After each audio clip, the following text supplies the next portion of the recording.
Muy buenas noches, tengan todos ustedes.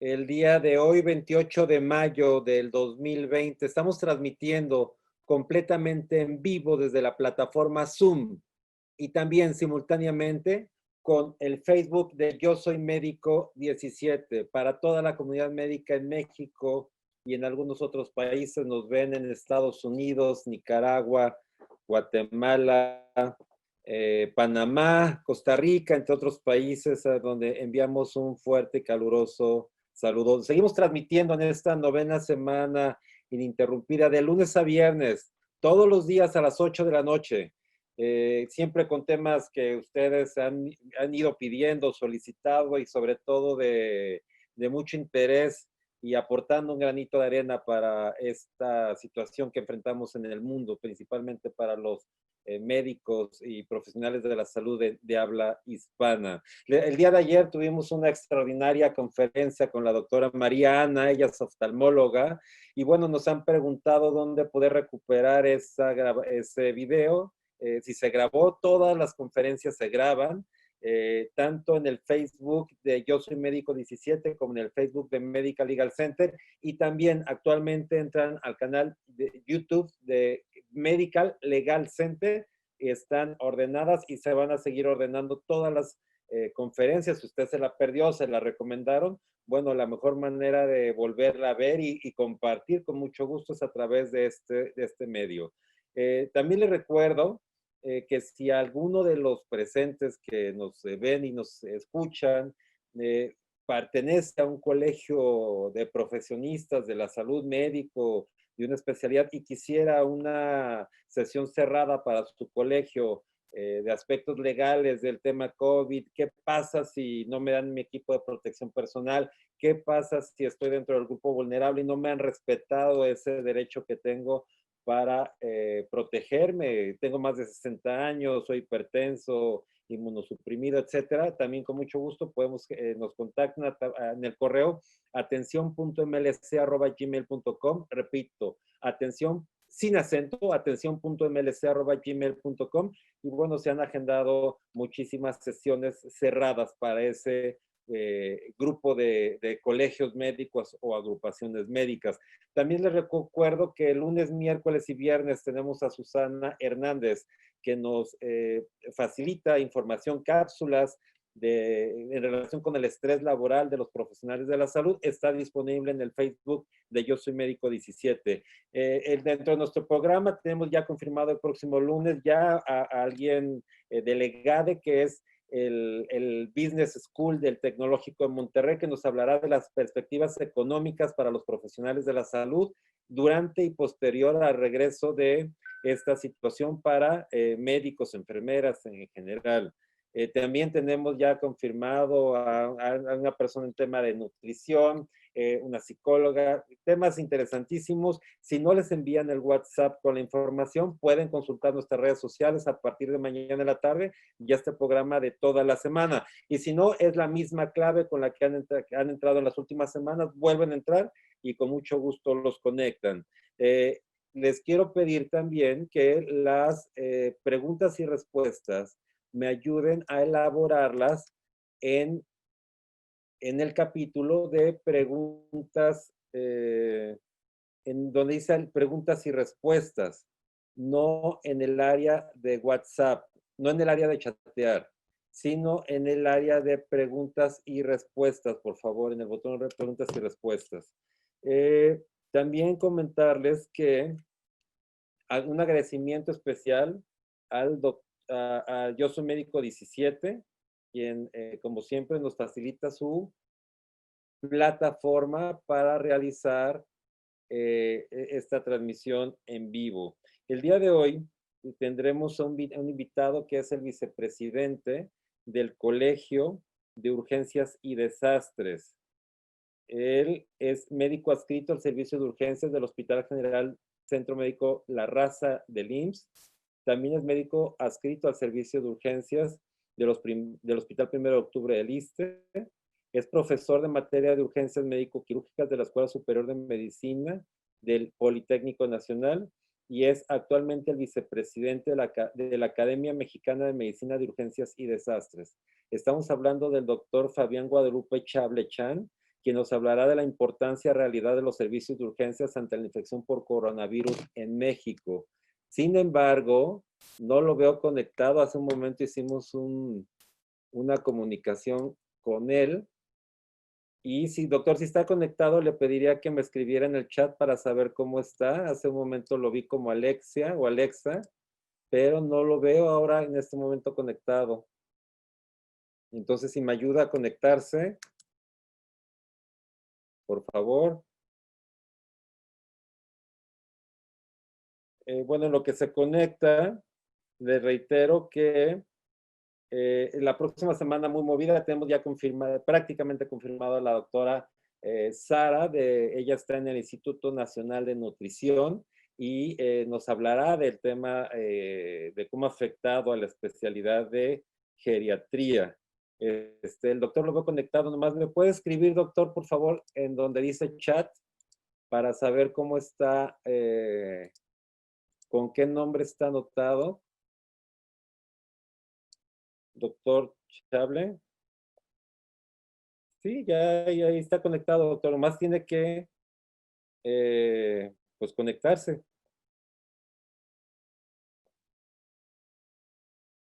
A ver, acabo de hacer una prueba con el doctor, pero no sé qué pasa. A ver si me puede, lo siento, tendré que hablar con el doctor. No sé si parece que no le está asistiendo nadie. Doctor, Fabián. Bueno, ya se conectó. No, es que no lo veo. Tiene que, a la liga que le envié, volver a conectarse, por favor.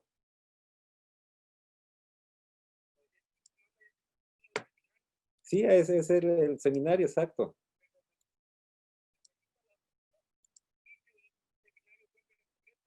Ese, exacto, ahí dígale que sí, adelante. En ese se va a unir. Sí, adelante, hay que hacerlo, sí, sí, sí. Sí, hay que hacer todo y ya lo conecto. Aquí lo estamos esperando, doctor. Sí, una disculpa, ya le hacía falta registrarse, pero ya parece que lo está haciendo, entonces para poderlo yo dar de alta. Comentarles también que entre las personas, tenemos también como invitado en los próximos días a Joseph Lieberman, dentro de 2 semanas, alguien que nos va a dar algunas recomendaciones también económicas de lo que está pasando en el país. Tenemos también a la doctora Hilda del estado de Querétaro. Ella es médico muy enfocado al tema de bioética. Como les reitero, siempre buscando tener lo mejor para ustedes. Les recuerdo también que les recomiendo mucho las cápsulas que nos está compartiendo Susana Hernández. Todos lunes, miércoles y viernes nos envía una cápsula con la información de cómo manejar el tema del estrés laboral. Y bueno, muy valioso. ¿Me va a permitir otra vez hablar con el doctor para ver qué está pasando? ¿Por qué no se conecta?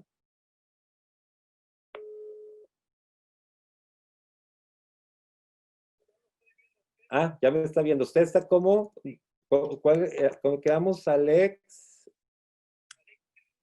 Alexia Pinzón. Alexa. ¿Me puede escribir en donde dice chat, doctor, para ver cómo se dio de alta? ¿Cómo aparece? Donde chatear, ahí escríbame algo. Y yo ahorita lo voy a identificar ya. Y escríbame cualquier cosa y le da enter. Ya está, ya lo tengo, Fabián Chable, ya está, doctor, lo estoy dando. Ya tenemos aquí al doctor Fabián, ya lo tengo aquí. Una disculpa, esto normalmente no ocurre, pero bueno, ocurre también para que todos aprendamos. El doctor Chable lo tengo ya como panelista. Doctor Chable, ¿cómo está? ¿Nos escucha? ¿Nos escucha, doctor?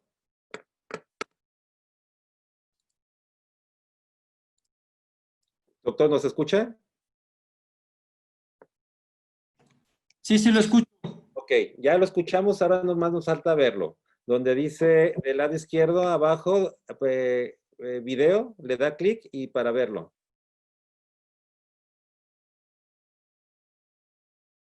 ¿Cómo está, doctor Chable? Sí, sí, sí, me ve bien. No lo vemos, pero sí lo escuchamos. Lo que podemos hacer en lo que usted encuentra es el botón del lado izquierdo, dice Ujú. video. Junto donde dice silenciar o micrófono hay un botón de video para que le dé clic. Es que me dice integrar, elegir fondo virtual, configuración de video. Configuración de video. ¿Ok? Ahora sí. Adelante. Ya, a ver, no lo vemos, pero lo que podemos ir haciendo es compartir su pantalla y nos puede deleitar con su conferencia y ya vemos en la sesión de preguntas y respuestas cómo verlo. ¿Le parece? Sí. Adelante. Dice el anfitrión inhabilitó la función de compartir las pantallas de los participantes. Está ahorita como panelista, doctor. A ver, ya está. Listo, ¿ya nos puede ayudar ahora sí a compartir su presentación? Sí, pero le pongo. Ok, ya. Listo. ¿Sí? Ya estamos, ya lo veo, ya vemos su presentación. Adelante, doctor Chable. Ok, muchas gracias.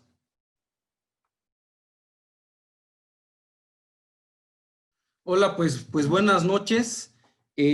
Agradezco la invitación a este panel, a este seminario. Para mí es un honor compartir el poco conocimiento, la poca experiencia que tengo como médico especialista en medicina de urgencias. Antes de comenzar, yo quisiera hacer 3 preguntas. Primero, es bastante tétrico el escenario que vemos ante el COVID, ¿verdad? ¿Se habían imaginado una situación así? Y la tercera pregunta, ¿realmente estamos preparados para enfrentar esta emergencia sanitaria a nivel mundial? El objetivo de la siguiente plática es determinar la importancia de los servicios de urgencia como primera línea de atención ante la pandemia de COVID en México. Es decir, vamos a hablar qué hemos hecho, cómo los servicios de urgencia se fueron adaptando para enfrentar esta emergencia sanitaria. No nos vamos a meter a datos médicos, es decir, hablar de fisiopatología, hablar de tratamientos, hablar de lo que hemos hecho. Simplemente es ver cómo las salas de urgencias respondieron como primera línea ante esta epidemia. Cabe decir que no tengo ningún conflicto de interés. La historia de la medicina de urgencias en México es muy corta con relación a otros países. Definitivamente fue difícil buscar cuáles fueron los parteaguas para esta especialidad. Definitivamente uno de ellos es esta fecha, 1985. Hora 7:19. Día jueves 19 de septiembre de 1985. Lugar México DF. Energía liberada, el equivalente a 1,114 bombas atómicas de 20 kilotones cada una.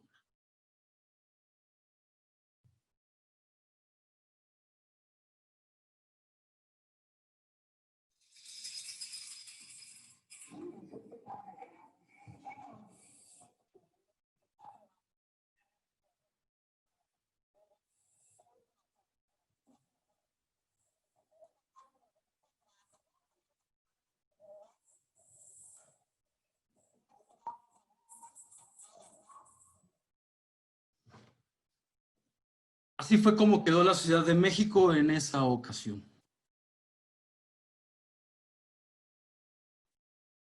¿Cuál fue el resultado? Se evidenció la vulnerabilidad del sistema de salud en México ante un desastre. se perdieron aproximadamente 1.971 camas censables de los centros hospitalarios. La falta de procedimientos para el manejo de múltiples lesionados derivó en una atención médica deficiente con elevado número de pérdidas humanas. Sin embargo, la naturaleza nos vuelve a recordar que el hombre perdona, Dios perdona, perdón, el hombre a veces, la naturaleza nunca.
Pese a que en el país hemos tenido diferentes urgencias, tanto sociales, médicas, en el 2020 nos preparaba todavía algo a lo que no estábamos enfrentados. Médicamente, la especialidad ya había vivido algunas epidemias como la del cólera, como la de influenza, pero en 2020 no sabíamos a qué nos íbamos a enfrentar. Era algo nuevo para el área médica a nivel nacional. Cifras recientes nos dicen, fíjese, a nivel mundial, cómo varios países tienen alta mortalidad y letalidad. Apenas el día de ayer teníamos 8.597 defunciones. El día de hoy aumentaron esas defunciones. Es decir, es un problema de salud serio a los que nos enfrentamos. Pero bueno, ¿qué cosa es el coronavirus? Dando un preámbulo de todo esto. Bueno, el nombre correcto es SARS-CoV-2 y es de la familia Coronaviridae. Es un beta coronavirus, el cual está demostrado que hasta el 79% del síndrome respiratorio agudo severo lo presentaban en China. Y fíjense que hay reservorios, entre ellos el dromedario, el murciélago, los cuales pueden infectar al hombre. Aquí es importante ver en esta gráfica que el virus va a tener 3 tipos de proteína principalmente.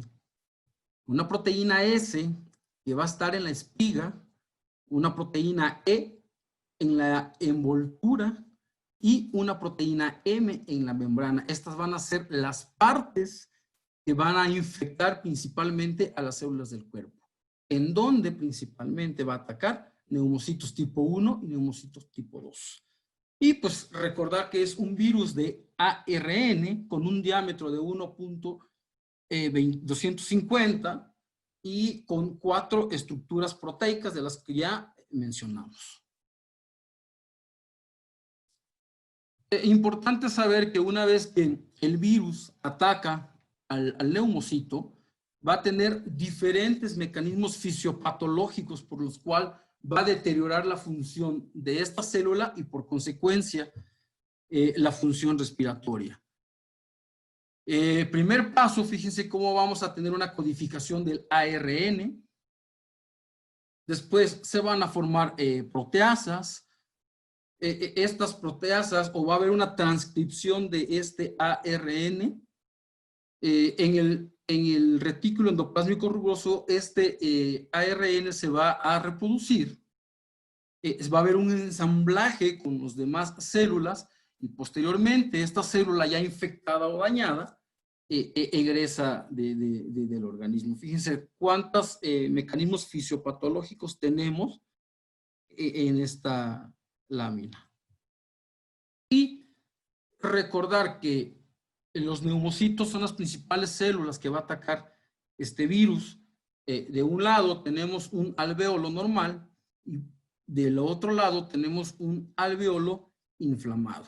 Aquí tenemos una unidad alvéolo capilar, es decir, un alvéolo tiene que estar bien ventilado y bien perfundido. ¿Qué pasa cuando tenemos una lesión por coronavirus? Pues bueno, va a haber alteración, en primer lugar, de las proteínas. Es decir, va a haber fuga de proteínas hacia el interior del neumocito. Esto va a producir que se desencadene una serie de cascadas de inflamación. A través de canales iónicos vamos a tener alteración de lo que es principalmente sodio. Este sodio, una vez dentro del neumocito, va a retener agua, aunado a toda la cascada de coagulación que tenemos, va a producir que este neumocito dañado esté inflamado, con demasiado contenido de líquido, y como consecuencia estos enfermos van a desarrollar el síndrome de respuesta inflamatoria aguda o de estrés respiratorio. Teniendo en cuenta esta fisiopatología, fíjense cuántas opciones de tratamientos tenemos. He aquí la importancia de que no hay ningún fármaco con la suficiente evidencia para detener esta enfermedad. Es decir, una vez que el enfermo presente dificultad respiratoria o síndrome de estrés respiratorio agudo, difícilmente vamos a poder parar toda esa serie de eventos fisiopatológicos. Lo ideal sería que tuviésemos un fármaco que ayudara a contrarrestar toda esta serie de eventos. Hasta ahorita no lo hay. Aquí en esta gráfica podemos ver cuántos fármacos tenemos, pero cada fármaco solamente bloquea una vía de lesión. De los más recientes, tocilizumab, lo cual está utilizándose para lo que se le llama tormentas de citokina. Observen, nada más bloquea solamente una línea de lesión celular. Y, consecuencia de esto, también tenemos esteroides, es otro fármaco que estamos utilizando para estos enfermos, pero insisto, no hay un fármaco que pueda o que tenga la capacidad suficiente de bloquear todas estas vías fisiopatológicas de lesión. Teniendo en cuenta eso, bueno, ¿qué cosa es urgencia o qué es medicina de urgencia? Es una especialidad médica que se basa en el conocimiento y destrezas requeridas con la misión de prevenir, diagnosticar y manejar los aspectos agudos y urgentes de la enfermedad o lesiones que afectan a pacientes de todos los grupos de edad con amplio espectro de enfermedades. Esta es, así se veía el hospital donde yo me formé, que es el Hospital 25 del IMSS. Ahorita se está reconstruyendo. Así teníamos a los enfermos. Era muy curioso porque a veces era tanto la demanda que teníamos, llegamos a tener 120 enfermos hospitalizados. El problema es que cuando un paciente, que estos que estaban en un colchón en el suelo, se ponían grave, allí mismo tenías que abordarlos, allí mismo tenías que invadirlos, allí mismo tenías que tratarlo. Eso es lo que hace diferente la especialidad con respecto a otras. ¿Cuál es el objetivo? Brindar una atención de alta calidad en el menor tiempo posible para todos sin importar su condición social, edad, ni el tipo de padecimiento que estos enfermos vayan a tener. Definitivamente el médico especialista en medicina de urgencia es un líder. Es un médico el cual debe estar acostumbrado al estrés. Es un médico que debe de amar la adrenalina.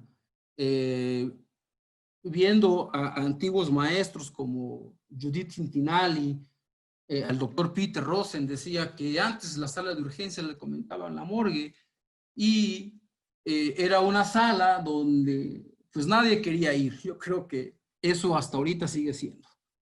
Y que tenemos poco tiempo para hacer diagnósticos precisos y estabilizar a un enfermo crítico. ¿Para qué? Para que pueda posteriormente ir a los demás servicios. Y definitivamente tenemos que tener empatía. ¿Por qué? Porque trabajamos en equipo, no trabajamos solo. Tenemos un personal de enfermería, tenemos personal de camillería, médicos residentes, estudiantes internos. Todo eso tenemos que tener la habilidad para trabajar en equipo y sacar adelante al enfermo. Cuando sabíamos que esto ya era una realidad, era una pandemia, en cualquier momento íbamos a tener este tipo de enfermos en las diferentes instituciones de salud. Y bueno, urgencias es una bomba de tiempo. Puedes tener una jornada laboral sin un solo paciente, pero de igual manera puedes tener que en una hora puedes tener hasta 4 o 5 o más enfermos. ¿Qué tuvimos que hacer? Bueno, definitivamente la gente que iba a estar en el campo de acción, teníamos que tener algún plan. No teníamos hasta en ese momento una estrategia para enfrentar esta epidemia. ¿Cómo lo íbamos a hacer? ¿Cómo íbamos a atender a los enfermos con COVID y a enfermos no COVID? Los enfermos iban a seguir llegando a los diferentes servicios. Tuvimos que hacer una reconversión de estas áreas. Recordar que al inicio de esto, la definición operacional cambiaba. Aproximadamente cada 15 días decían, si el enfermo estuvo en China, en Estados Unidos, en el Mediterráneo y tiene fiebre, ese paciente tiene COVID. Entonces, esa definición se fue cambiando. Posiblemente al inicio de esto, pudieron haber llegado enfermos ya con esta patología y no se podían detectar. ¿Por qué? Porque no había un plan. Entonces nos dimos a la tarea de decir, bueno, ¿qué vamos a hacer? Teníamos que nuestra sala de urgencias seguir funcionando las 24 horas del día, atendiendo enfermos de diferentes patologías, es decir, enfermos diabéticos, enfermos con trauma y principalmente la patología respiratoria, como es el SARS-CoV-2. Entonces, posteriormente hicimos dos tipos de sistema de clasificación. Un sistema de clasificación para enfermos con enfermedad respiratoria y posteriormente otro triaje para pacientes no COVID. Una vez que llegaba el enfermo a triaje respiratorio, con base a las diferentes guías que se fueron realizando, íbamos planeando si ese enfermo podría estar en la sala de urgencias, pasarlo a un piso de medicina interna o ingresar a una área de terapia intensiva. En la siguiente imagen era como en el hospital donde yo laboro era normalmente una área de choque. Podemos ver dos cubículos donde llegaban pacientes gravemente enfermos, los abordábamos, los estabilizábamos, pasaban al área de observación de nosotros y posteriormente a diversos servicios. Ahora, esa área que ustedes vieron es esto. Es un búnker, un área restringida para pacientes COVID. Mi área de choque ahora es un área de trabajo. Cabe señalar que también las salas de urgencias fueron cambiando conforme a las necesidades que esta epidemia nos daba. Al principio teníamos la mitad de la sala o la mayoría de los cubículos eran para enfermos con enfermedades respiratorias y aproximadamente un 20, un 30% eran para pacientes no COVID. En otros hospitales, el área de urgencias iba a estar ocupada al 100% por pacientes COVID y otra área hospitalaria, llámese consulta externa o demás, iba a estar pacientes con patología no COVID, en donde se supone que iba a estar atendida por los diversos especialistas del hospital. Eso hasta ahorita no ha sucedido. Puedo decir que a veces estando en área COVID te llaman, es que llegó un paciente infartado y no hay médico que lo atienda en el área para esos pacientes no COVID. Entonces tienes que salir del área COVID a ver a esos enfermos para darle la atención que ellos necesitan. ¿Por qué la importancia de los servicios de urgencia? Bueno, a diferencia de otras áreas, esta área figura como una área estratégica dentro de los sistemas de salud. Funciona las 24 horas del día, los 365 días del año. Es decir, nosotros no paramos. Esto es muy importante. Muchos pacientes, poco personal. Conforme los casos COVID iban llegando a los hospitales, íbamos viendo cómo las demás especialidades iban llegando menos al servicio de urgencias. ¿Quiénes se quedaban? Solamente los médicos especialistas en medicina de urgencias. Teníamos que trabajar con el recurso que teníamos y principalmente exposición a riesgos. No sabíamos a qué tipo de paciente nos íbamos a enfrentar, o es decir, no sabíamos si el enfermo que llegaba al área de urgencias iba a tener patología respiratoria o no iba a tener patología respiratoria. Por eso es importante esto. Esta diapositiva es muy cierto. Equipos de protección personal. Es una realidad de que íbamos a atender pacientes con el riesgo de nosotros infectarnos. Siempre se los dije a las autoridades directivos del hospital. Sacaron por ahí algunos lineamientos donde decías, pues es que tú nada más necesitas un cubreboca, una bata, un gorro y con eso puedes atender al enfermo. Ah, pero llegaban los directivos o X gente, no, si a ellos sí les tenías que dar todo el equipo para que no se infectara. O mejor dicho, las pocas veces que alguna autoridad llegaba a una área crítica para ver la atención que se le daba a los enfermos. Y eso es una realidad. Las manifestaciones todavía siguen, porque como ven en esta lámina, a veces este es el equipo que te dan. Bota, una bata, unos guantes y un N95 que a veces es original o a veces es una imitación.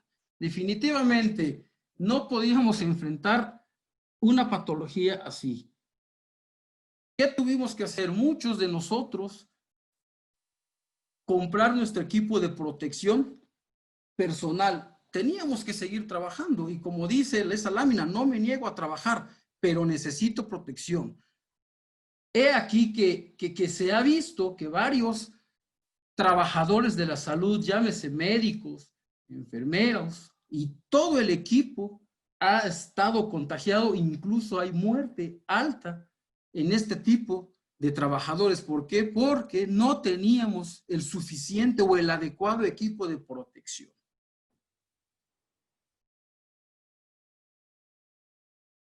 ¿Qué tuvimos que hacer? Si no teníamos el apoyo o teníamos el poco apoyo de las demás especialidades, pues definitivamente nosotros teníamos que trabajar en equipo. Teníamos que tener una capacidad de decisión rápida.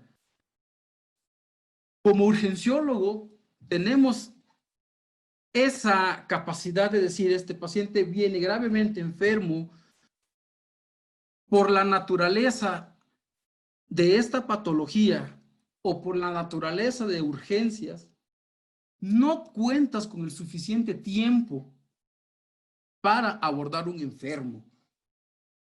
Está bien demostrado que con 10 o 15 minutos puedes diagnosticar, abordar y tratar perfectamente a estos enfermos. Sabíamos que cuando un paciente llegaba a triage, se le tomaban signos vitales, preguntabas factores de riesgos, diabetes, hipertensión, asma, etcétera. El enfermo llegaba con dificultad respiratoria, saturando a un 70-80%. Decías, este enfermo tiene COVID, hasta no demostrar lo contrario. Pasaba al área de COVID, lo abordabas, tratabas, iniciabas manejo, solicitabas una placa de rayos X con datos muy sugestivos de que tenía SARS-CoV-2, lo estabilizabas, si tenías que manejar vía aérea, lo hacías, pero al inicio te enfrentabas al caos, al miedo, llegaba muchísima gente a atención por esta patología. Muchos eran pacientes ambulatorios, pero también muchos se tenían que hospitalizar. Definitivamente un área de urgencias no puede estar llena de estos tipos de enfermos por el riesgo de infecto, contagiosidad, tanto para los demás enfermos o para el personal que teníamos. Teníamos que pedir ingresos a las diferentes áreas de los hospitales. ¿Cuáles áreas? Medicina interna, neumología. Y era muy curioso porque pedías la interconsulta y a veces te decían, no, el paciente no tiene coronavirus, puede egresarse. O sea, tú en sala lo veías, dices, este paciente no lo puedes egresar porque clínicamente tiene dificultad respiratoria, está saturando baja y tiene una radiografía que el especialista, el subespecialista comentaba, es una radiografía normal, decías, no, este paciente se va a poner mal. Y efectivamente, en un lapso de 24 horas veías que esos enfermos, cómo se deterioraban, cómo aumentaba la dificultad respiratoria, o incluso en horas ese paciente que estaba estable, lo llevabas a una ventilación mecánica. Efectivamente, trabajamos bajo estrés o en condiciones adversas, dado a la situación de que no teníamos el suficiente equipo de protección personal, teníamos que organizarnos y coordinarnos para dar una atención continua a estos tipos de enfermos. Es decir, hacíamos equipos para unos estar dentro del área COVID y otros estar fuera del área COVID y estarnos apoyando continuamente en lo que nosotros necesitáramos.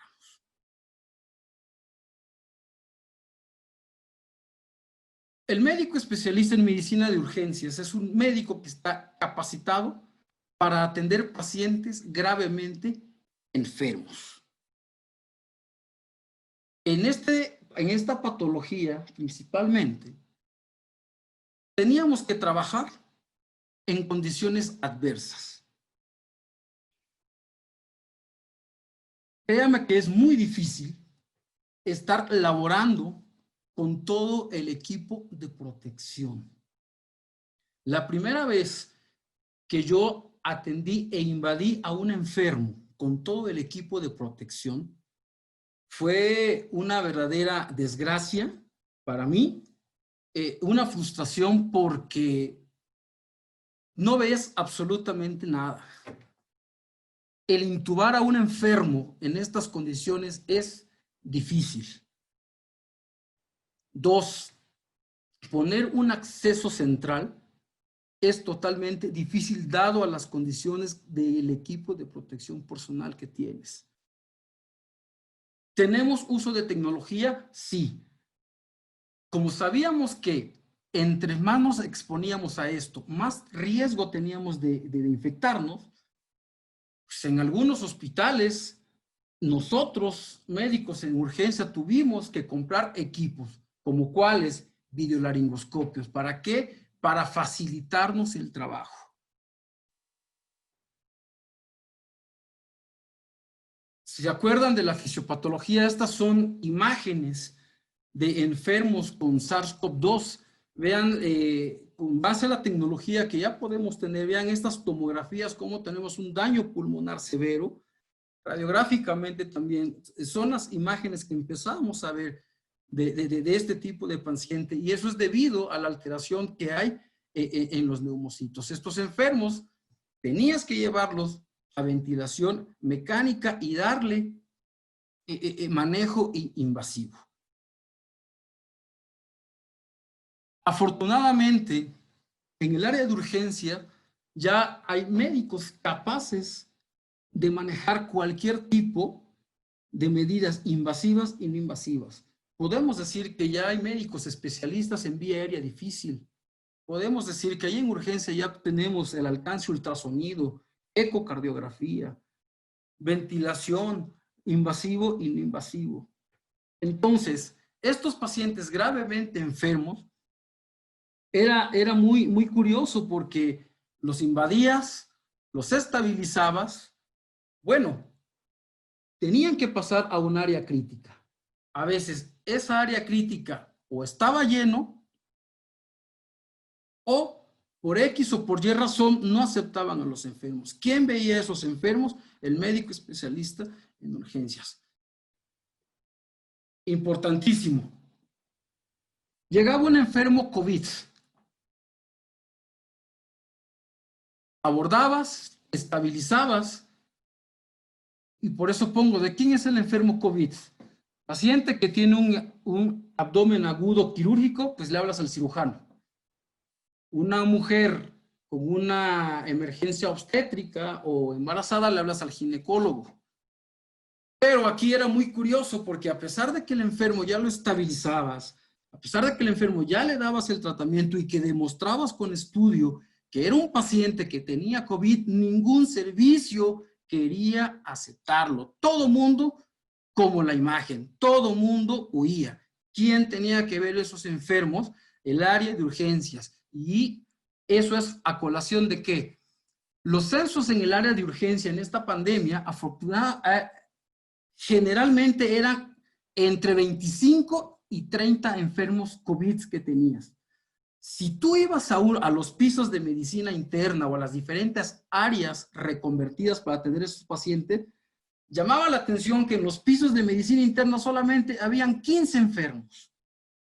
En las áreas de terapia intensiva solamente 7 o 10 enfermos. Usted bajaba o tú bajabas al área de urgencias, podías encontrar perfectamente 15 pacientes intubados y 20 pacientes demostrado que tenían COVID. No había manera de poderlos subir a pisos. O tenías que hacer toda una odisea. Hablarle al director, hablarle al subdirector, hablarle al divisionario. ¿Para qué? Para que estos enfermos pudieran subir a un área específica y continuar su atención.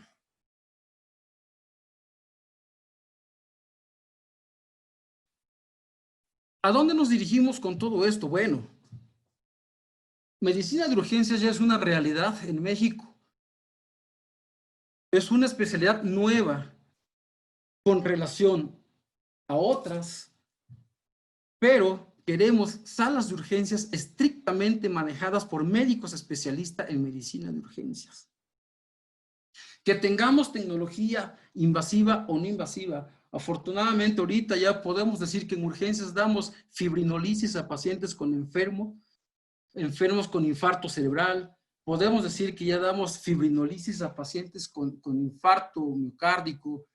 Podemos manejar otras cosas. Al inicio de la especialidad yo me acuerdo que era al paciente, ponle, intúbalo, ponle un catéter y hasta ahí no podías avanzar más. Actualmente, ya con el uso de la tecnología, puedes dilucidar y atender mejor a estos tipos de pacientes. Ya nos hemos tenido muchos trabajos de investigación. queremos que en las salas de urgencias tengamos recursos humanos y recursos materiales. No es posible que estamos demostrando de que atendemos pacientes gravemente críticos y a veces es inaudito de que no le dan todos los fármacos a la especialidad. Si tú quieres intubar a un enfermo, darle manejo avanzado de la vía aérea y tú pides un fármaco, qué sé yo, fentanil, cisatracurio, no, no lo tienes. Nada más tienes midazolam, a veces o propofol. Vas a otros servicios y hay esos fármacos. Entonces, nosotros ya somos una realidad. Tenemos que tener ya el reconocimiento de la especialidad y del especialista en medicina de urgencias. No es la área de urgencias el último recurso del hospital. Quitarnos esa idea de que vayas a urgencias o esto vayas a urgencia. No, en urgencias, el médico especialista en medicina de urgencias tiene la capacidad para resolver cualquier tipo de situación. Yo pienso que es de las mejores especialidades a la naturaleza de la misma. Y como siempre he dicho, y como dice esta imagen, mi vida son las urgencias, soy urgenciólogo de corazón. Y yo espero que en próximos días, dicen las autoridades que ya estamos aplanando la curva, yo espero que no vaya a pasar la siguiente gráfica.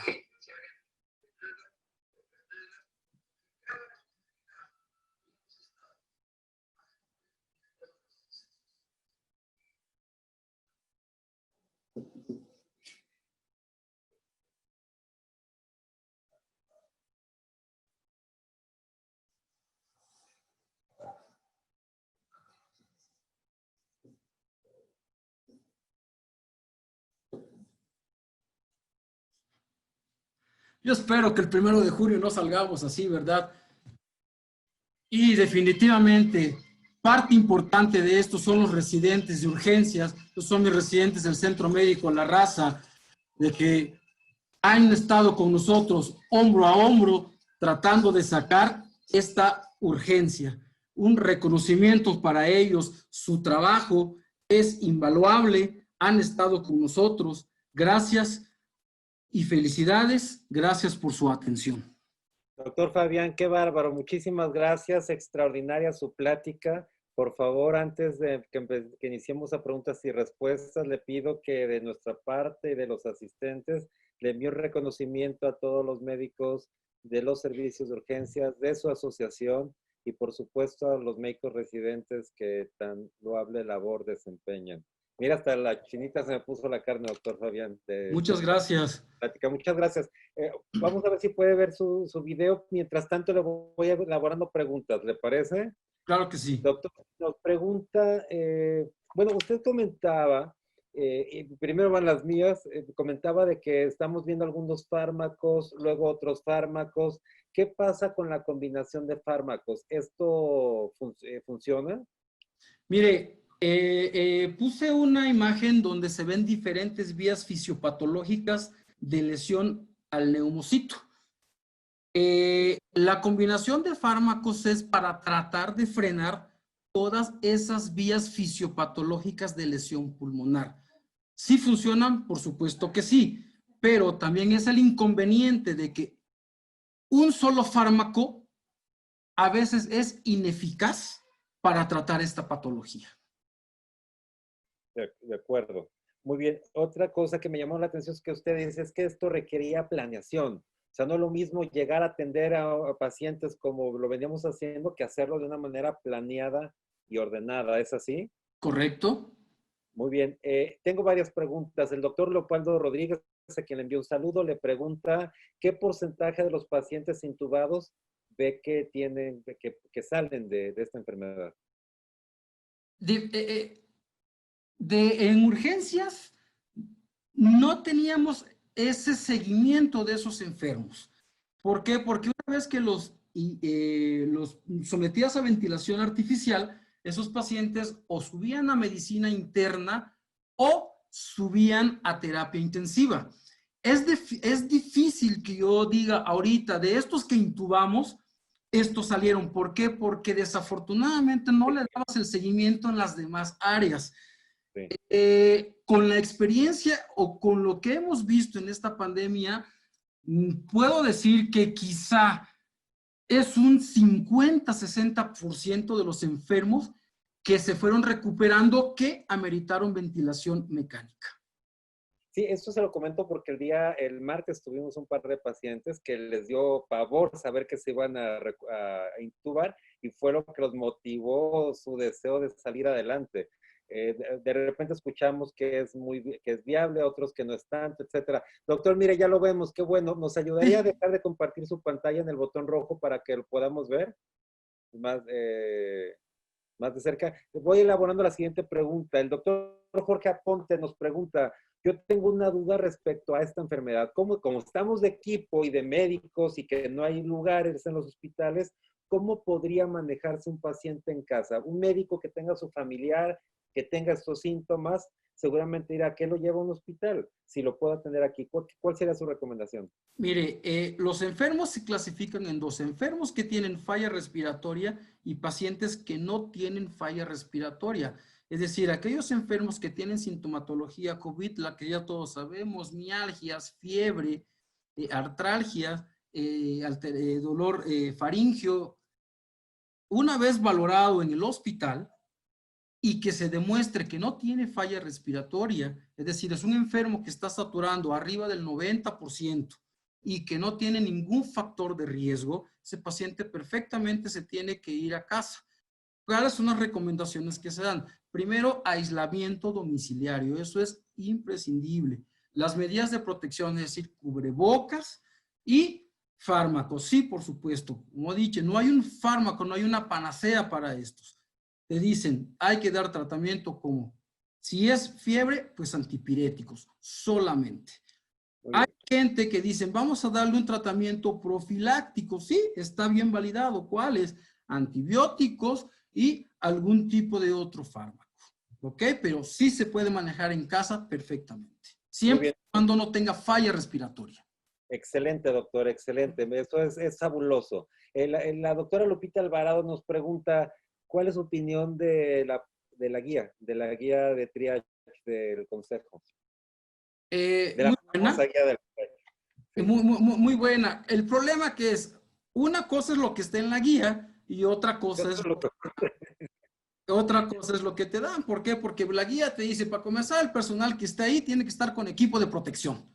Y son muy pocos los hospitales donde te dan el equipo de protección. Y sí, efectivamente, la guía te da los lineamientos para decir qué vas a hacer con este tipo de enfermos. Es decir, hacia dónde los vas a dirigir. ¿Los vas a dirigir a casa? ¿Los vas a dirigir a hospitalización o los vas a dirigir a un área crítica? De acuerdo. El doctor Daniel Mambos nos pregunta, ¿considera que debería trabajar, qué considera usted que debería trabajarse para poder integrar a los estudiantes internos a esas áreas de apoyo? ¿Usted considera que sí deberían de ayudar o no? Híjole, es que hablar de estudiantes, afortunadamente yo soy catedrático en la Superior de Medicina.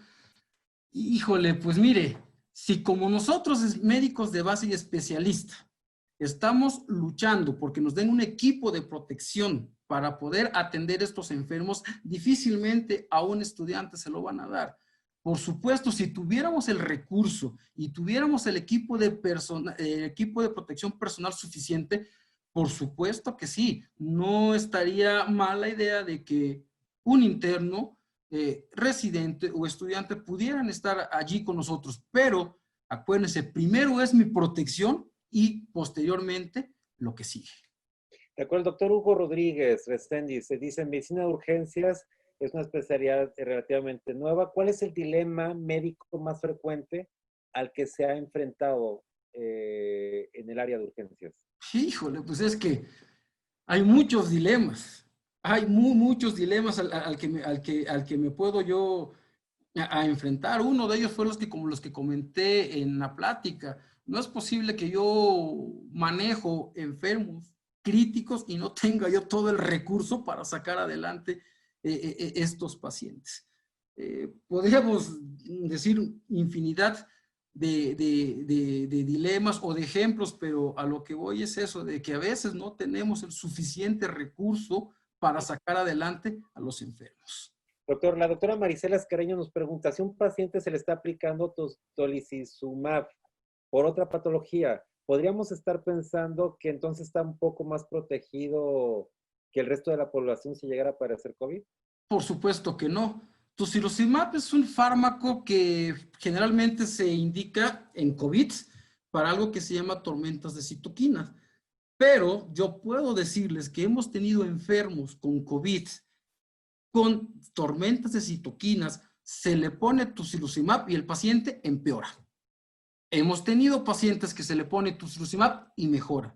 Desafortunadamente no sabemos cómo se va a comportar el enfermo. Si ya tiene tocilizumab, no quiere decir que ese paciente no se vaya a enfermar. Sí tiene riesgo de que se pueda infectar. De acuerdo. Emma Leiva nos pregunta, metotrexate más heparina de baja densidad, ¿qué complicaciones ha identificado complicaciones? Pues mire, como dije al principio de la plática, el objetivo de esta plática era ver qué estábamos haciendo en urgencias. No me quería yo meter mucho tratamiento, pero efectivamente en una de las vías de fisiopatología... Está con puros médicos, doctor, imposible. Sí, imposible. Sí, claro. Sí, por supuesto, está recomendado heparinas. ¿Por qué? Por los eventos trombóticos que hay. ¿Hemos tenido la experiencia con ellos? Sí, sí hemos tenido la experiencia. Al enfermo le va mejor. Entre más opciones de fármacos tiene que demuestra que puede frenar la fisiopatología de esta enfermedad, pues más éxito va a tener el paciente. ¿Se puede utilizar? Sí, por supuesto. De acuerdo. La doctora María Flores y la doctora Maricela Escariño nos hacen una pregunta muy similar. ¿Quiere decir que todo paciente que llega a la de urgencias es considerado COVID? Si cumple con la definición operacional de síntomas y radiográficamente tú demuestras que tiene COVID, es COVID. Es decir, fiebre, artralgias, mialgias, dificultad respiratoria. Ese paciente cuando llega, lo mando yo a un área, a rayos X, con una radiografía, yo ya puedo intuir que ese paciente probablemente tiene COVID. Incluso hay hospitales donde ya el paciente pasa directamente a tomografía. Pues ya con la tomografía es un estudio más sensible para identificar estas lesiones de estos pacientes. Entonces ya tienes la clínica y ya tienes los datos radiográficos. ¿Por qué? Porque van a decir, la prueba, sí, la prueba para comenzar la prueba, el resultado puede ser de 24 a 72 horas. Y con prueba o sin prueba positiva, si el paciente se va a enfermar, el tratamiento es exactamente lo mismo. Muy bien, la doctora Sandra Ferra, lo felicita, bueno, muchas felicitaciones, doctor. Le pregunta si en el área de urgencias, ¿qué tan frecuente es el contagio del personal de salud de esta enfermedad? Altísimo. Puedo decir que he visto morir compañeros médicos, compañeros que trabajan conmigo en mi hospital. Puedo decir que hay compañeros que están gravemente enfermos. Un compañero apenas acaba de salir de la ventilación mecánica. Es muy alto el contagio. Por supuesto que sí. He ahí de que urgencias ya lo consideran como un búnker. Ya te ven como urgenciólogos. ¡Ay, está contaminado de COVID! Sí, por supuesto. El alto índice de infección es significativo. De acuerdo. Felicitaciones. Dice, la doctora Adriana Marín, cuando reciben un paciente COVID, actualmente, ¿qué protocolo farmacológico inician en urgencias? Ok, principalmente iniciamos con antibióticos. ¿De qué tipo? Puede ser ceftriaxona, puede ser acitromicina, levofloxacina, acitromicina. Se pregunta si el enfermo tiene o no está vacunado contra influenza. ¿Por qué? Porque también la influenza es muy parecido a esto. Se le puede iniciar oseltamivir y antipiréticos, solamente de inicio. ¿Ok? Ok. Bueno, le mandan saludos el doctor Delfino de Yosafat, la doctora Enriqueta de León de Hidalgo, a quien también envía un saludo fuerte. ¿Hasta este momento han tenido suficientes ventiladores o se han visto en la disyuntiva de decidir a quién colocárselo? Hemos tenido el servicio lleno con ventilación y que te pueden decir, ya no hay ventiladores. Sí, en lo personal, yo no he tenido esa disyuntiva de decir a quién el ventilador y a quién no. Lo que hacemos es, y así debería de ser, es decir, en mi hospital ya está lleno, ya no puedo recibir ningún enfermo. Cosa que en otros hospitales no se hace. No, recíbelos. En otros hospitales sí tenemos esa política. Una vez que el hospital está lleno, no se acepta ningún paciente más para no caer en esa disyuntiva de que a quién le pongo un ventilador, a quién no. Sí se han agotado los ventiladores, por supuesto que sí. Bueno, el doctor Virgilio señala que hay una diferencia y que muchas veces confunde la gente entre medicina de urgencia y medicina crítica.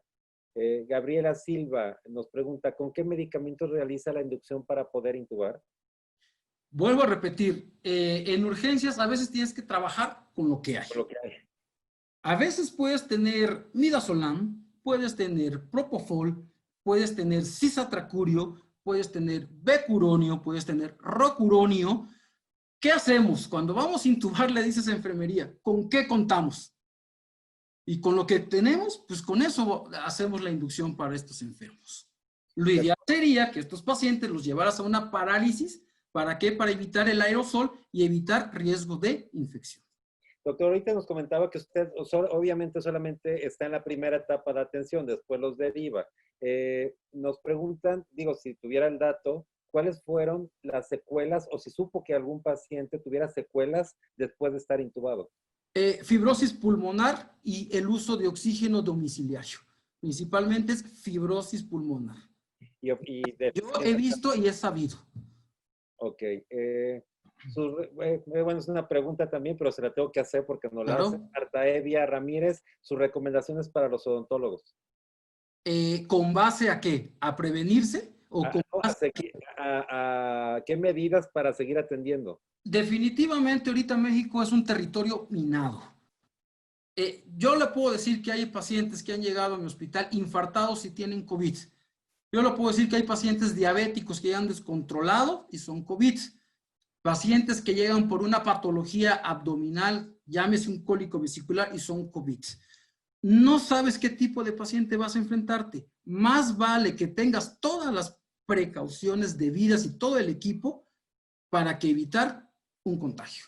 Muy bien, el doctor Carlos Eiselé de Cancún, lo felicita, muchas felicitaciones, doctor, esas se las guardaré y se las enviaré. Gracias. De acuerdo, dice, la organización y los protocolos son indispensables. ¿Usted utiliza el Aerobox para intubar? Sí. De hecho, cuando sabíamos que iba a venir este tipo de enfermos, en un hospital yo empecé a utilizar esta caja a pacientes no COVID. Dije, me voy a empezar a entrenar a utilizarla porque sí es muy complicada, porque solamente metes 2 manos y maniobras muy poco. Pero ¿qué pasó? Cuando ya me enfrenté realmente al paciente con COVID y que yo lo tenía que manejar vía aérea, con todo el equipo y con la caja, fue algo que yo dije, me voy a quitar mi equipo de protección y voy a intubar al paciente. Sí se ha utilizado, sí. Tienes que tener mucha práctica, por supuesto. Puedo decir que yo a veces he intubado con la caja, sin la caja. Si la tienes y la puedes utilizar, adelante. Ok, la doctora Isela Morales nos pregunta, soy pediatra del servicio de urgencias, entonces, ¿el área COVID a quién pertenecería? ¿Al servicio de urgencias o al de medicina, medicina interna o a piso? En mi unidad se dejan en urgencias hasta tener prueba positiva de COVID. Imagínese, hay hospitales donde tú llegas, el paciente llega y 24 o 48 horas después le tomas prueba COVID y luego el resultado te lo dan hasta una semana. Eso no puede ser posible. Un servicio de urgencia, yo siempre he dicho, el servicio de urgencias tiene que estar vacío. Eso quiere decir que es un hospital que trabaja bien. Si el paciente tiene alta sospecha, ese paciente lo tienes que hospitalizar. Vuelvo a repetir, la prueba no te va a cambiar el diagnóstico ni el pronóstico de esos enfermos. Si clínicamente tiene la patología y radiográficamente lo tiene ese paciente, tiene que pasar al área que le compete. Es decir, si el paciente está estable, no amerita soporte vital avanzado, pasa a piso de medicina interna. Si el paciente amerita soporte vital avanzado, pasa a terapia intensiva. Muy bien, el doctor Fernando Rodríguez nos pregunta si podría volver a definir cuáles fueron los medicamentos que más ha utilizado. Digo, no puede haber una receta porque cada paciente es diferente. Exactamente, yo siempre he dicho, hay enfermos, no enfermedades. ¿Cuáles son los fármacos que comúnmente utilizamos? Ceftriaxona, levofloxacina, acitromicina, paracetamol, enoxaparina. De acuerdo, muy bien. Bueno, doctor, felicidades de Neftali Torres. José de Jesús Guerrero, excelente plática. ¿Considera que el COVID ya tuvo alguna mutación o está en tránsito de mutar? Y considero que si no seguimos los protocolos vamos a tener otro brote. El decir que ya tenga una mutación, yo desconozco. Que sí vamos a tener casos, sí, que es una patología que llegó para quedarse, totalmente de acuerdo. Ok, el doctor Utov de Reynosa, a quien también le mando un saludo, nos dice, quiere decir que el paciente que llega a urgencias está considerado como COVID si tiene el cuadro clínico, sin necesidad de hacer la prueba, o a todos le hacen la prueba. Cuando el enfermo necesita hospitalización, se le hace la prueba. Es decir, todo paciente hospitalizado se le hace la prueba. Pacientes ambulatorios, ahí tendría, lo ideal sería que también. Pero pues aquí vas a pelear con autoridades, vas a pelear con el epidemiólogo, vas a pelear con diferentes cosas. Pero a paciente que se hospitaliza con sospecha de COVID se le tiene que realizar prueba. Incluso hay pacientes que llegan gravemente enfermos, demuestras radiográficamente que tiene COVID, sin embargo ese paciente se muere, le haces la prueba, le pones en el certificado de defunción probable COVID, pues efectivamente el familiar está obligado o la institución está obligado a decir al familiar, mira, si efectivamente fue COVID o no fue COVID. Muy bien, ¿okay? La doctora Gabriela Silva, ¿qué criterios usa para decidir intubar o no a un paciente? Falla respiratoria y lo que, como dice la literatura, es decir, enfermo con dificultad respiratoria, uso de músculos accesorios, saturando por debajo del 80-85%, ese paciente lo tienes que llevar a ventilación mecánica.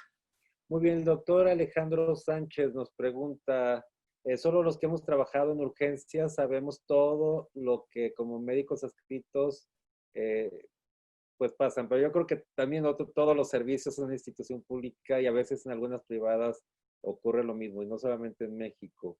Greti Montesinos, buenas noches. ¿Puede diferenciarnos entre la diferencia entre emergenciólogo y urgenciólogo? Depende de la región. En América Latina es emergenciólogo. Ajá. Para nosotros aquí, soy médico especialista en medicina de urgencias, depende el lugar donde tú estés. Ok, la doctora Margarita Hernández dice, un paciente positivo que lo mandan a su casa con aislamiento, afebril, ha iniciado con tos, no requiere o no requiere hospitalización. ¿Usted qué haría en un caso así? ¿Lo recomendaría que para hospital o mejor en casa? Hemos tenido pacientes positivos que lo mandamos de manera ambulatoria. Puedo decir también que hay varios compañeros médicos que fueron COVID positivo y estuvieron en casa con aislamiento domiciliario. Vuelvo a repetir, ¿cuál es la piedra angular de esto si el paciente tiene falla respiratoria? Si el enfermo no tiene falla respiratoria, puede estar en casa. Ok, dice... le quiero expresarle esto, el licenciado Gildardo Cepeda, que es el líder del equipo jurídico de Medical Legal Center, felicita de corazón la amplia experiencia y sentir humano compartidos por el expositor. Muchas gracias. Y es de pocas palabras el licenciado Gildardo, porque bueno, licenciado Gildardo, que tienes esa opinión. El doctor, la doctora Margarita Corona, ¿cuáles antibióticos de elecciones? Pues ya los comentamos, los que más utilizamos, ceftriaxona, levofloxacina, citromicina. Arturo Rodríguez nos pregunta, ¿existe algún replanteamiento de que existen nuevos protocolos próximamente de tratamiento o mientras no vean algo diferente, digo, van a continuar, ¿no? Lo que nos acaba de comentar. Pues mire, pues sí, o sea, yo estoy en el Centro Médico La Raza, ahorita lo que está haciendo boga es el uso de plasma. ¿Ha funcionado? Sí ha funcionado. ¿Ha habido enfermos que tampoco han respondido a esa terapéutica? Pues sí, hay mucho campo de investigación, pues sí, totalmente de acuerdo. Pero que van a haber protocolos, claro que sí. A ver, doctora, te tengo que preguntar, el doctor Cesario Alberto nos pregunta, cuando usted comentaba que a dónde interconsultaban, a dónde mandaban a esos pacientes, todo el mundo corría. Desde su punto de vista, ¿quién debería atenderlos una vez que los estabilizan? Medicina interna. Ok. En La Raza tenemos la gran ventaja que tenemos la especialidad de neumología y era bien curioso que a veces ni neumología quería tener esos enfermos. Ariana Álvarez, ¿nos puede hablar un poco sobre el paciente con perfil H? Híjole. No entendí, yo creo que no la pasamos. ¿Cuál es María Esmeralda Ramírez, ¿cuál es su experiencia con el uso de trimetoprim con sulfametoxazol y Sulfametoxazol. acitromicina? Definitivamente yo no lo he utilizado. Lo que sí hemos utilizado es acitromicina aunado a un macrólido, a una quinolona como es el levofloxacino o a una ceftriaxona. Trimetoprim, yo mentiría, no lo hemos utilizado, no tenemos experiencia con este fármaco. Doctor, Gabriela Silva nos hace una muy buena pregunta. Nos dice, ¿qué ha hecho el servicio de urgencias o han tenido algún tipo de... Digo, las imágenes que nos enseñó es una parte de lo mucho que ven todos los días. ¿Han tenido algún tipo de soporte psicológico, emocional, por parte de cada institución o de la asociación donde pertenece? Hijo, desafortunadamente no. Y eso es algo que los deberíamos replantear. Y por eso yo quise tocar la importancia de lo que es urgencias fuera del tratamiento. El tratamiento es muy importante, pero yo creo que en esta pandemia, aquí en México, si a la especialidad de urgencias no se la reconoce, yo no sé qué quieren más. Creo que van a querer más desastres para reconocernos, porque inclusive estamos diciendo, oye, no me puedo exponer tanto tiempo a este tipo de patología. Por lo menos danos una jornada menos. Fíjese que es muy curioso esto. Hay otras especialidades que elaboran con guardias mínimas, es decir, nada más van un turno o un día sí o un día no. Ah, no, pero el urgenciólogo tiene que estar ahí pegado con los pacientes. Si tú solicitas un permiso o un día más de descanso, no puedes porque eres áreas críticas. Pero al otro paciente que no está, al otro médico que no está expuesto, no, a ese sí dale más días. Es muy ambiguo esto. Muy buena observación, porque incluso al recibir mayor carga viral tendría que ser un motivo para que, dado el riesgo laboral, pudieran, Exacto, ese es el pleito que la carga tenemos. laboral. Muy buena observación, Ese es el pleito que tenemos con las autoridades. O sea, ¿por qué? O sea, si te estamos demostrando que nosotros estamos expuestos, que estamos sacando el trabajo, ¿por qué no reducirnos las jornadas? Y sí se puede hacer perfectamente. Lo que sí me comprometo, doctor, es de que terminando esta sesión platique con Susana Hernández, con Bernadette Casillas, que son las personas que nos han dado este tipo de asesoría de soporte para médicos, y podamos hacer un programa especial con la asociación donde usted es vicepresidente. Por supuesto, encantado. Sin ningún costo a los médicos del servicio de urgencias. Bueno, al resto también, pero especialmente hacer un programa para el servicio de urgencias. Creo que son de las sinergias que van generando este tipo de sesiones. Félix Ávila, mi gran reconocimiento de doctor Chable, él pregunta que si los contagios del personal de la salud de urgencias se ha dado por falta de equipo o por mal manejo de equipo, o cuál ha sido la razón de esos contagios. Las dos. Principalmente, la falta de equipo, y segundo, mal manejo del equipo. Cuando esto comenzaba, te daban cursos o te daban algún protocolo para decir cómo vestirte y cómo desvestirte. Y está bien demostrado que el mal uso del equipo también es un factor de riesgo para infectarte. Entonces yo puedo decir que aquí es 50 y 50. 50 es porque no tienes el equipo y el otro 50 es porque haces mal uso del equipo. El doctor Jesús Mateos nos pregunta, ¿qué pasa con las demás patologías urgentes que no son COVID? Bueno, usted nos comentaba que había ocasiones... Es que le digo, fue muy curioso. Las autoridades decían, no, pues el hospital va a estar dividido en COVID, no COVID. Los no COVID los van a ver los demás especialistas. Voy a repetir, hace poquitos días tuvimos en un hospital donde yo trabajo una paciente que demostramos que tenía una patología quirúrgica y el cirujano decía, es COVID. Pues ya tiene tomografía en el tórax, no tiene COVID. Es una patología abdominal. No, es COVID. Entonces, ¿qué ha pasado? Como definitivamente las urgencias no paran y no sabes en qué momento van a llegar, pues tienes que atenderlos. ¿Qué haces? Pues ni modo, si estás tú solo o poca gente, te quitas el equipo y vas a ver a ese otro enfermo que llega al área de urgencias. Doctor, son muchas preguntas. Ya me voy a enfocar ya las últimas. Las que quiera, las que quiera. María, y muchas, no que fueran tantos. María Alejandra nos pregunta, nos comenta, existe información inmunológica que el proceso de inflamación arterial, venosa y orgánica debe ser manejado con altas tasas de antiinflamatorios como ibuprofeno y otros antiinflamatorios no esteroideos. ¿Es correcto? Sí, correcto. Sí, Ok. totalmente de Gloria acuerdo. Reyes, ¿tiene experiencia con ivermectina? Sí, la ivermectina es un fármaco que se está utilizando, no tiene suficiente nivel de evidencia. Para pacientes ambulatorios ha resultado, de hecho por ahí hay diferentes esquemas de tratamiento. ¿Sí se ha utilizado? Por supuesto que sí. Muy bien. Baldur Julia nos pregunta, ¿están usando Remdesivir como manejo inicial?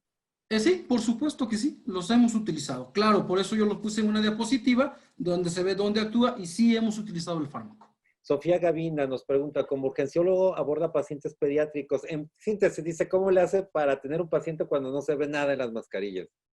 Se nubla todo. ¿Cómo le hace? ¿Alguna técnica?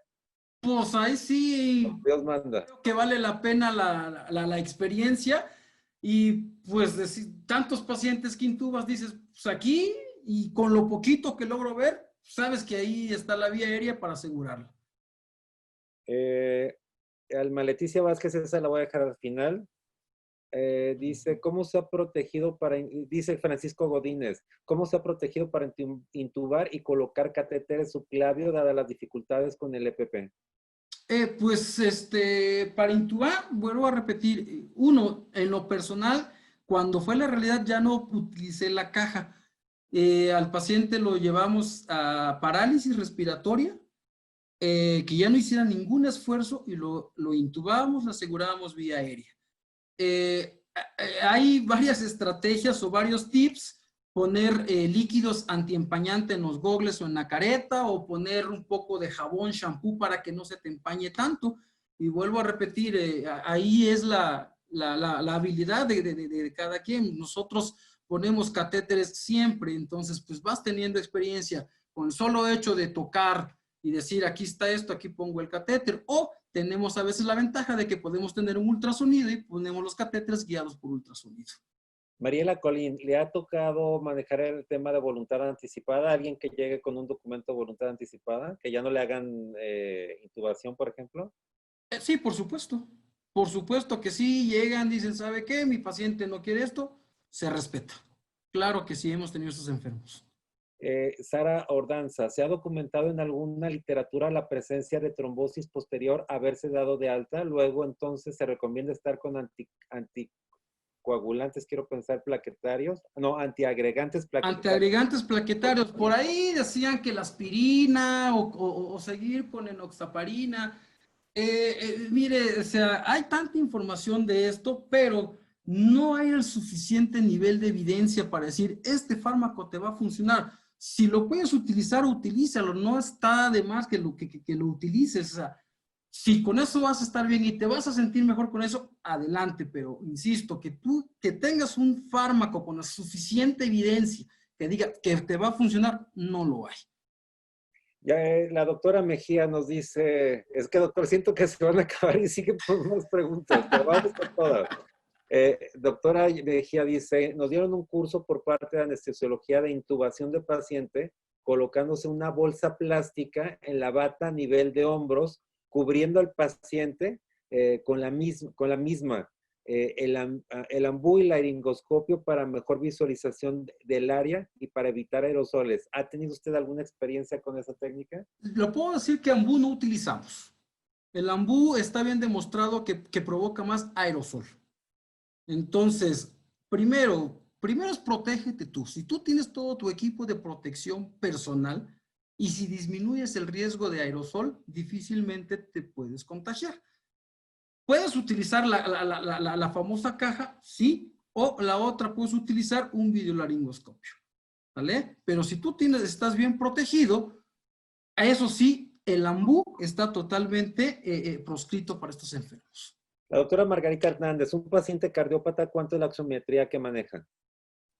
teniendo COVID o no COVID. Es que mira, si tienes un paciente cardiópata, ese paciente pues ya tiene falla de corazón. ¿Cuánto te va a saturar? Bueno, 80, 90%. Lo que no vas a dejar es que estos pacientes saturen menos del 80%. ¿Por qué? Porque es un paciente que está haciendo falla respiratoria. El doctor José de Jesús Guerrero nos pregunta, ¿usted consideraría un escenario complicado, por ejemplo, de COVID-19, podría juntarse con un H1N1? ¿Con una qué, ¿Con perdón? un H1N1? Ah, sí, por supuesto, ¿Sí? por supuesto. Pero ¿qué cree? Híjole, difícilmente yo creo, en lo personal, decir, ¿es COVID o es HN1? Porque son muy, muy, muy parecidos. Ahí sí te ayudaría las pruebas diagnóstico, prueba para HN1 o prueba para COVID. ¿Son muy parecidos? Sí, por supuesto. Pues hacen el doctor Fernando Flores dice, ¿cómo le afecta el burnout? Arturo Rodríguez dice, hay equipo de protección personal, pero no mental. Jorge Aponte dice, hagamos un programa latinoamericano, no solo en México. Bueno, pues ayúdenos a lo que les Claro, por supuesto, para ¿sí? Ya nos visualizan Estados Unidos, Nicaragua, Guatemala, Panamá, Costa Rica, son los que me acuerdo, pero sí ya nos están viendo allá afuera por de México. supuesto, sería genial. Experiencia, posición, experiencia extraordinaria, nos dice Hugo Rodríguez. Emilio Escalante, ¿cuál es el triaje o algoritmo que manejan en el área de urgencias al ingresar un paciente tanto inconsciente como consciente? Primero, ahorita es con equipo de protección personal. Si el enfermo lleva inconsciente, ese paciente es alta sospecha COVID. ¿Qué tienes que hacer? Abordarlo. Si es un paciente que tiene deterioro neurológico, si tienes que asegurar vía aérea. Si es un paciente que tiene falla respiratoria, tienes que asegurar vía aérea. Eso es lo bonito de la medicina de urgencia forense. ¿Qué sabes? ¿A qué te vas a enfrentar? No lo sé. Lo que sí debes tener presente un médico en urgencia es de que primero tienes que estar protegido. Si es un paciente, y si nos llegan, ahí los llevamos. ¿Qué tiene? No lo sé, lo encontramos inconsciente. Familiares no tiene o no sabe nada. Pues, ¿qué es lo que hay que hacer? Primero, protégete. Aborda al paciente con base a la urgencia que traiga y ya después investigas. Pero primero, protégete tú. Muy bien, el doctor Manrique, que le mando un saludo también, dice que es muy importante el tema de salud ocupacional, lo que usted comentaba, las cargas laborales en urgencias, definitivamente. La doctora Saavedra, excelente ponencia. ¿Qué recomiendan un hospital de trauma que no es para atención COVID? ¿Con qué equipo debe contar para la atención de pacientes provenientes, por ejemplo, de accidentes? El mismo. Yo trabajo en un hospital 100% de trauma, es un hospital de Ecatepec. Puedo decir que también tenemos pacientes que llegan con heridas de proyectil de arma de fuego o por heridas punzocortantes que tienen COVID. Es el mismo. El equipo de protección no tiene por qué cambiar. Vuelvo a repetir, México ahorita es un territorio minado. No sabes qué paciente va a estar infectado. Protégete. Muy bien. Si sales a ver pacientes no COVID, debes tener equipo, lo acaba de comentar. Que traten a todo el mundo como si tuviera COVID, o sea, protéjanse así. Felicidades de María del Carmen Jardón. María Esquerra dice, ¿qué pasa cuando no los incluyen en los roles para disminuir la exposición? Les sugiero que nos contacte, atención.mlc@gmail.com. Excelente conferencia de Jaime Calderón. Elena López Gavito, le mandas la felicita. Gracias. Jaime Calderón nos pregunta su punto de vista respecto a alternativas de ozonoterapia. Soy sincero, yo no tengo la evidencia para ozonoterapia. Lo que sí hemos manejado bastante es la ventilación mecánica. Incluso en un hospital hay un protocolo donde al enfermo solamente se le da ventilación mecánica, pseudoanalgesia y no se le da ningún otro fármaco, pero con ozonoterapia no tengo la experiencia para con estos enfermos. Lourdes Uriostegui, si un paciente sospechoso de COVID amerita hospitalización, pero por temor a ser intubado no quiere ir, pues se le respeta su deseo, no hay forma de poder. Sí. Es correcto. Jaime Calderón, ¿y los nutracéuticos en el manejo profiláctico de COVID? ¿Los qué, perdón? Nutracéuticos. Híjole. Alimentos nutricionales.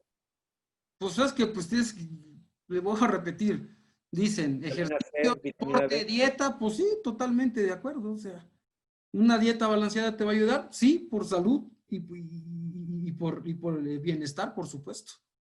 De acuerdo. Entonces, ¿podría un paciente diagnosticarse con COVID teniendo H1N1? Ya comentó que sí. Ujú.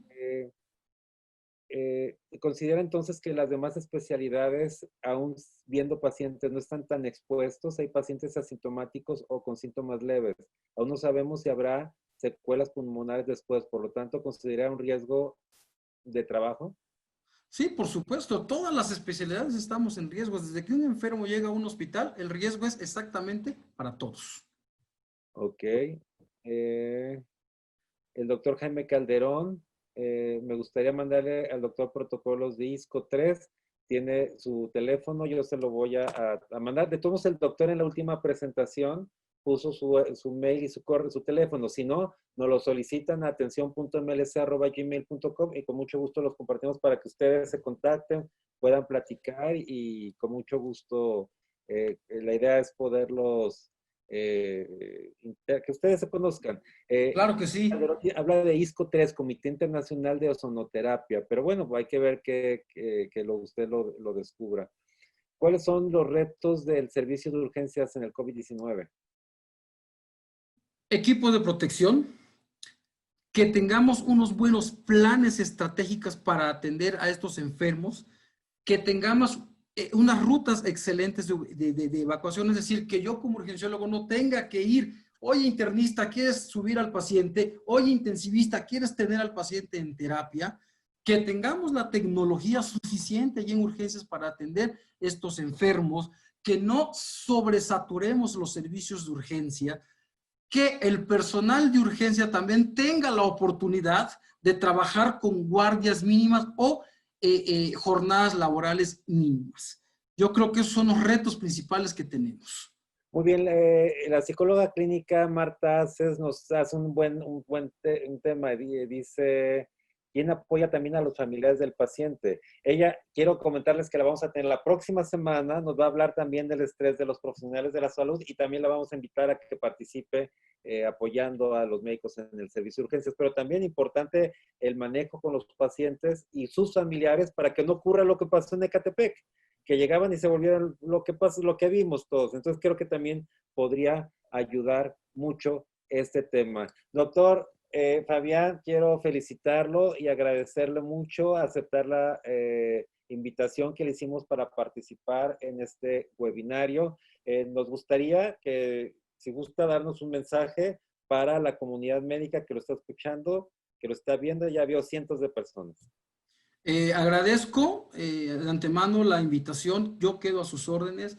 Es decir, que el médico y los servicios de urgencia somos, yo creo que la tarjeta de presentación de todo centro hospitalario. Si las cosas se hacen bien en urgencia, el hospital va a trabajar perfectamente bien. Enfrentar esta urgencia como lo es, con las debidas protecciones y antes que nada, decir que estoy convencido que mi especialidad es una de las más bonitas y apasionantes. Con respecto a lo de los familiares, es muy padre porque desafortunadamente una vez que el paciente ingresa, ya se le dice al familiar, no lo puedes ver porque el riesgo de contagio. Y pues damos a veces el informe por vía telefónica o por videollamada cuando se puede.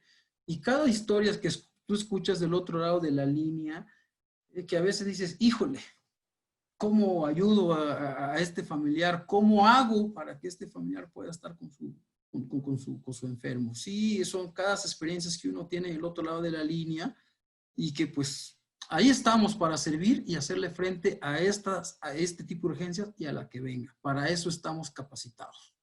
Doctor, lo felicito mucho a nombre de toda la comunidad médica y del mío propio, de nuestra familia. Muchas, muchas, muchas gracias. Yo doy un último mensaje.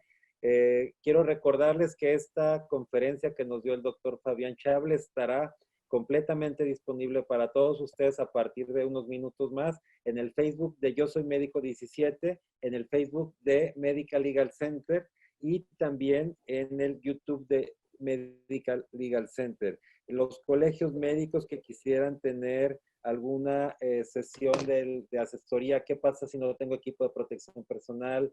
¿Qué pasa si estoy en el grupo vulnerable y no me han dejado este tema? ¿Qué casos entran o no en medicina del trabajo como riesgo laboral? Con mucho gusto, contáctenos atención.mlc@gmail.com y generamos una sesión cerrada solamente para su colegio médico. Les recuerdo que Susana Hernández, lunes, miércoles y viernes, genera información, tips para profesionales de la salud, y si la contactan, con mucho gusto los va a atender y ayudar. Invitaremos también a Marta Aces para que nos colabore también con esta causa, Bernadette Casillas también. Les recuerdo el programa de mañana. Tenemos al doctor Gallardo, que es el presidente del Colegio de Cirugía Pediátrica de este país. También un agradecimiento a Yo Soy Médico 17, que nos presta su plataforma de Facebook para transmitir completamente en vivo. Nos ven mucha gente por ahí. Y también recordarles que la próxima semana seguimos de lunes a viernes a las 8 de la noche. Ya prácticamente estamos el lunes con el EGADE, que es la Escuela de Negocios del Tecnológico de Monterrey. Tenemos la doctora Sara del Instituto Nacional de Nutrición, a Marta, la psicóloga Marta nos va a hablar de qué pasa con los médicos, los familiares ante este evento, y muchos más invitados, todos como siempre de primer nivel para ustedes. Mi agradecimiento, doctor Chable, nos dio una visión muy clara de lo que hacen el servicio de urgencia, y por favor, como le reiteré, denle un abrazo y nuestro reconocimiento a todos los médicos que pertenecen a su agrupación, a la Asociación de Urgencias, y en especial a los residentes de su especialidad. Claro que sí, de su parte. Un abrazo y quedo a sus órdenes. Buenas noches a todos. Nos vemos mañana a las 8 de la noche. Buenas Gracias. noches.